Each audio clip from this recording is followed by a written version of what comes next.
It's great to see you, Governor. Thanks so much for joining us. Hey, John. Thanks for having me on, man. Great to be on with you. All right, so I talked about yesterday there was an opinion piece in the Washington Post that said Donald Trump was fading away and that Republicans should welcome it. But I don't think he's going anywhere.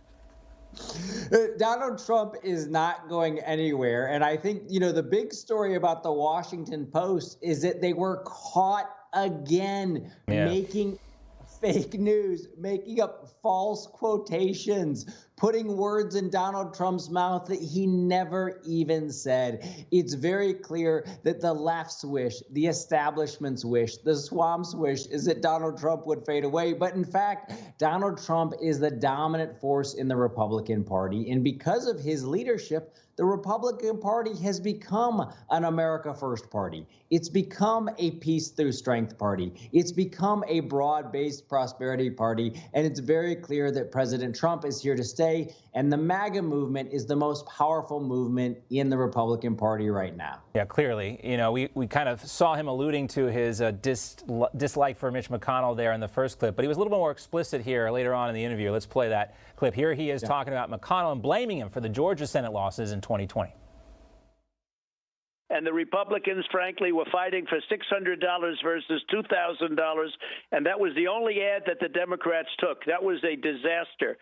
They should not have been doing that. Mitch McConnell made a tremendous mistake. He lost those 2 seats. Mitch McConnell is going to have to hear about this for a long time. I mean, he just won re-election. And again, like we said, Donald Trump isn't going anywhere. How long do you think these personal attacks are going to continue? Well, I think that what's very clear is that President Trump is going to insist that people who are stepping forward to run as Republicans are actually willing to fight for the American people, that they're actually going to represent their voters. What was so frustrating to so many people is that they saw Republicans who would not stand up and fight for President Trump when things got hard. John, I can tell you as a Navy SEAL, as a boxer, what matters is when you're willing to fight when things are tough. And what President Trump saw was that a lot of people who had R's behind their name, the minute things got hard, they actually stopped backing the president. And the president, of course, wants people who are willing to fight for him, and that's what he's going to do. He's going to insist on building a party that's willing to fight for the American people and, frankly, for the achievements that came from the Trump administration, the broad-based prosperity we saw, peace in the Middle East. All of these things were achieved because the president and others were willing to fight for him. He's going to insist that we have fighters moving forward. There's no question about that. I don't know if you saw this report yesterday that came out from the Office of the Director of National Intelligence, again, talking about foreign election interference here. But, you were talking about the Washington Post. And again, I think this is another example of the disingenuous media coverage of this stuff. Everyone's like, oh, forget about you guys push this Hunter Biden laptop hoax. And this report says it was all fake news. But it doesn't say that at all. And actually, it's just, again, they're repackaging some of this stuff that the Trump national security team had put out there, but putting a new spin on it so it makes Donald Trump look bad.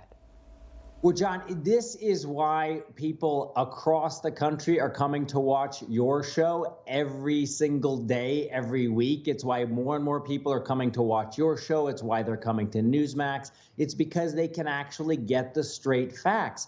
Not only do you have fake news from the Washington Post, you still haven't had a major media outlet come out and apologize for forcing the Russia collusion hoax on the American people. And they do the opposite, and they suppress it. They issue these stories. Oh, we're sorry we issued a retraction, but shh, don't tell anybody. Don't tell anybody about the retraction. We're doing it because we have to legally, but shh, don't tell anybody. Eric, we're trying our best here. I appreciate the compliments, but it is hard trying to keep up with all this stuff because these stories are flying at us every single which way. We're doing our best here, man. We appreciate your time as always. Look forward to talking to you again. Appreciate you, John. Thanks, man.